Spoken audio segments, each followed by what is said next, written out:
Good morning friends. दोस्तों, आज हम बात करने वाले हैं दास इथर चैनल्स और आइसकजी।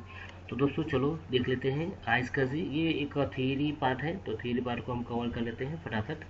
तो सबसे पहले बात करते हैं DAS दास क्या होता है, जिसका फुल फॉर्म होता है डायरेक्ट अटैच स्टोरेज। दोस्तों एक स्टोरेज होता है, आपके सर्वर के साथ डायरेक्टली उसको कनेक्ट किया जाता है।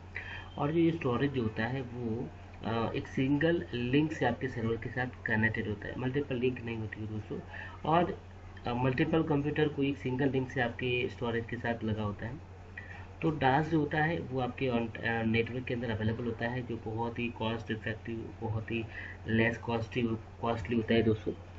तो डायरेक्ट अटैच सर्वर जो होता है वो एक स्टोरेज होता है, जहाँ पे बहुत सारे स्टोरेज नहीं, बट कोई एक ही स्टोरेज का यूज़ करके आप नेटवर्क के अंदर उसको यूज़ कर सकते हो। Storage might be connected internally और एक्सटर्नली, मतलब ये हमारे नेटवर्क में भी हो सकता है और बाहर भी हो सकता है दोस्तों। तो DAS डास जो होता है वो हमारे कोई कंप्यूटर के साथ डायरेक्टली कनेक्टेड होता है।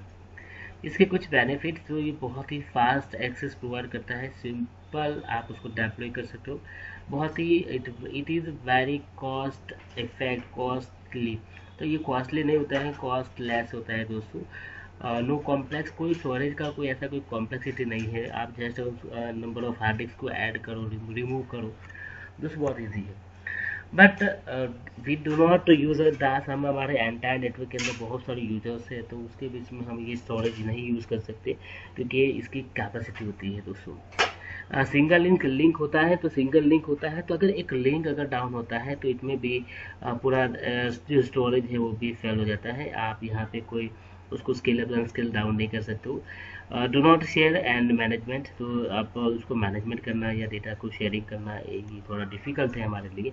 ओके, देख लेते हैं। जैसे कि मान लेते हैं कि ये स्टोरेज है। अब यहाँ पे मल्टीपल कंप्यूटर को एक सिंगल लिंक से हमारे DAS के साथ कनेक्टेड है दोस्तों। अब यहाँ पे एक लिंक डाउन होता है तो में भी आपका पूरा नेटवर्क डाउन हो सकता है।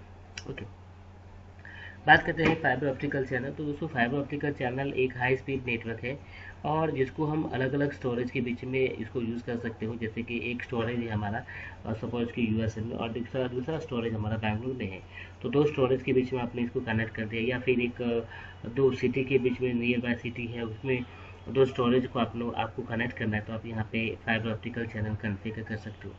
ये बहुत ही high speed network service provide करता है, बिकॉज ये फाइबर ऑप्टिकल चैनल है। और यहाँ पे डेटा बैकअप भी आपको मिल जाता है, और ये बहुत ही लॉन्ग डिस्टेंस को कवर करता है। ये इथर चैनल जो नेटवर्क होता है, जो दो टाइप की टोपोलॉजी, एक पॉइंट टू पॉइंट कनेक्शन और दूसरा होता है फैब्रिक्स। तो फैब्रिक्स चैनल्स ऐसे दो टाइप के यहाँ पे टोपोलॉजीज होती है दोस्तों। ओके, तो जिसके अंदर मैं बात करूँ पॉइंट टू पॉइंट टोपोलॉजी, तो ये डेडिकेटेड दो स्टोरेज के बीच में आपने इसको कनेक्ट किया है, जो 10 किलोमीटर के डिस्टेंस को कवर करते हैं, तो ये होता है पॉइंट टू पॉइंट। ओके, और जैसे कि मैं यहाँ पे छोटे से एग्जांपल के द्वारा समझाता हूँ कि मान लेते हैं कि यहाँ पे एक मेरा स्टोरेज है। ओके, और उसकी 10 किलोमीटर की दूरी पे एक दूसरा मेरा स्टोरेज है। तो मान लेते हैं कि ये मैं यहाँ पे एक स्टोरेज ले रहा हूँ। तो ये स्टोरेज मेरा है, जो सपोज के एक कंपनी का स्टोरेज है, और एक दूसरा स्टोरेज भी यहाँ पे है। तो आपने ये दो स्टोरेज सर्वर को आपने डेडिकेटेड कनेक्शन कर दिया है, आपने यहाँ पे उसको जस्ट कनेक्ट कर दिया है। तो इन दोनों के बीच में विद इन 10 किलोमीटर के बीच में आपने दोनों स्टोरेज को आपने कनेक्ट कर दिया। तो ये होता है हमारा इथर चैनल दोस्तों। ओके, बात करते हैं फैब्रिक्स चैनल्स की। तो फैब्रिक चैनल्स एलबीटेड लुप्स की बात करें, तो दोस्तों यहाँ पे ईच एंड एवरेज जितने भी कंप्यूटर उनके जो स्टोरेज होता है वो स्पेसिफिक डिवाइस के साथ हमारे नेटवर्क में होते हैं। तो ये टोपोलॉजी के अंदर एक लूप कनेक्शन होता है, तो आप उसको फाइबर चैनल एप्रीवेटेड लूप्स कनेक्शन आप उसको बोल सकते हो। यहाँ पे जितने भी स्टोरेज होता है सर्वर एंड स्टोरेज के साथ कनेक्टेड होता है। It connect a ring and so that is called that loop. ये पहले लिंक चेक करता है, उसके बाद डेटा को ट्रांसफ़र करता है। जैसे कि कोई स्टोरेज को एक स्टोरेज से दूसरे स्टोरेज पे डेटा ट्रांसफ़र करना है, डेटा को बैकअप लेना है, तो पहले लिंक चेक करेगा, देन आफ्टर डेटा को स्टोर करेगा, डेटा को ट्रांसफ़र करेगा। तो ये टोपोलॉजी में दोस्तों आप 127 डिवाइस लगा सकते हो, स्टोरेज लगा सकते हो। और ये do not provide data security नहीं होती है, क्योंकि दोस्तों आपका डेटा पूरे लूप में जा रहा है, नेटवर्क में जा रहा है, तो कोई डेटा सिक्योरिटी नहीं होती है। इफ एनी लिंक डाउन, कोई एक लिंक डाउन होती है, तो इसमें भी पूरा नेटवर्क आपका यहाँ पे डाउन हो जाता है। बात करते हैं आइसकजी। तो आइसकजी जो है वो भी एक इनएक्सपेंसिव एंड सिंपल भी कॉन्फ़िगरेशन स्टोरेज। तो ये भी एक आइसकजी एक स्टोरेज प्रोवाइड करता है हमारे सर्वर प्लेटफॉर्म के अंदर, जहाँ पे आप उसको एक एप्लीकेशन फॉर्मेट पे आप उसको कॉन्फ़िगर कर सकते हो। आपके सर्वर के साथ आपके सर्वर के अंदर एक आइसकजी रोल कॉन्फ़िगर करके आप ये स्टोरेज को कॉन्फ़िगर कर सकते हो, जो क्या करेगा दोस्तों कि आपके रिमोट साइट पे जितने भी यूज़र्स होते हैं तो उनको एक एक्स्ट्रा स्टोरेज प्रोवाइड करना है, या फिर उसकी रिक्वायरमेंट के अनुसार उनको स्टोरेज देना है, तो आप यहाँ पे आइसकजी की तरह प्रोवाइड कर सकते हो। तो ये आइसकजी जो होता है जिसमें 3 कंपोनेंट होते हैं, एक होता है आईपी नेटवर्क, दूसरा दूसरा होता है आइसकजी टारगेट, दूसरा होता है आइसकजी इनिशिएटर। दोस्तों आइसकजी टारगेट जो होता है वो एक सर्वर होता है, और जो नेटवर्क मतलब यहाँ पे इसको बूट करने के लिए कोई नेटवर्क या डिस्क-लेस बूट होता है। ओके, इसके फीचर्स की अगर बात करें तो नेटवर्क में आप उसको कनेक्ट कर सकते हो, एंड डिस्क लेस होता है। डिस्क लेस मतलब अगर सपोज कि क्लाइंट मशीन के अंदर कोई हार्ड डिस्क मतलब रिक्वायर नहीं है कोई एक्स्ट्रा एडिशनल हार्ड डिस्क लगाने के लिए। सर्वर एप्लीकेशन स्टोरेज होता है, और लैब एनवायरनमेंट आप यहाँ पे देख सकते हो, लैब एनवायरनमेंट आप इसको मैनेज कर सकते हो। आजकल से इनिशिएटिव की बात करें तो ये क्लाइंट होता है दोस्तों। क्लाइंट मतलब जो आपके सर्वर के साथ कनेक्टेड होता है, उनको उसकी रिक्वायरमेंट के अनुसार आप उसको आजकल से इनिशिएटिव के अंदर आप उसकी रिक्वायरमेंट के अनुसार आप उसको स्टोरेज प्रोवाइड कर सकते हो। तो ये कुछ आइसकजी इनिशिएटर हमने बात किया। बात करते हैं डीसीपी, एक डेटा सेंटर ब्रिजिंग होता है दोस्तों। तो ये भी एक स्टोरेज पूल होता है। तो ये एक ईथरनेट प्रोटोकॉल यूज़ करता है, and dedicated traffic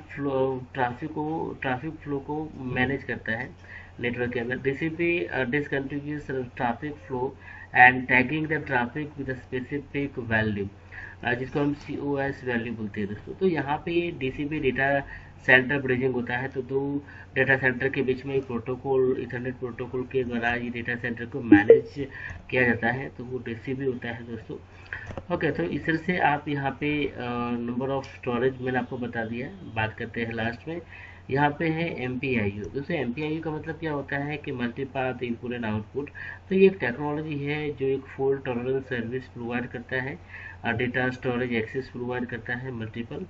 And MPIU means now we have to configure multiple additional path to access server and storage। तो सर्वर एंड स्टोरेज को एक्सेस करने के लिए आपने मल्टीपल पाथ कॉन्फ़िगर की है, multiple NIC card, cable and adapter आपने configure किया है दोस्तों। तो ये होता है MPIU। MPIU नेटवर्क जो होता है जो NAS के अंदर आप उसको ले सकते हो। जो लॉस जैसे कि MPIU जो होता है वो बहुत लो कॉस्ट डिवाइस के द्वारा इसको कॉन्फ़िगर किया जाता है। इथर चैनल, इथरनेट लैन कनेक्शन आप इसको प्रोवाइड कर सकते हो। ओके, और फाइल एक्सेस कम्युनिकेशन करना जैसे कि NFS के द्वारा या CIFS के द्वारा HTTP या NFS के द्वारा कम्युनिकेशन करना बहुत ही ईजी है, मतलब इसको एक्सेस करना भी बहुत ही ईजी हो जाता है। तो MPIU इसका एक ही फंडा है कि मल्टीपल पाथ होते हैं सर्वर को या डेटा स्टोरेज को एक्सेस करने के लिए। तो दोस्तों यहाँ पे हमने MPIU और DCP या फिर हमने फाइबर इथर चैनल्स, और हमने डेटा सेंटर का मतलब जैसे कि डायरेक्ट एड्रेस सर्वर देखा दोस्तों। तो दोस्तों ये था हमारा एक स्टोरेज, मैंने अलग अलग स्टोरेज आपको दिखाया। इतने सारे स्टोरेज आज सर्वर के अंदर यूज़ होते हैं। मोस्टली हमने यहाँ पे नास और सास यूज़ करते हैं, सान और नास। ओके, तो दोस्तों प्लीज़ वीडियो को लाइक और शेयर कीजिए। Thank you very much.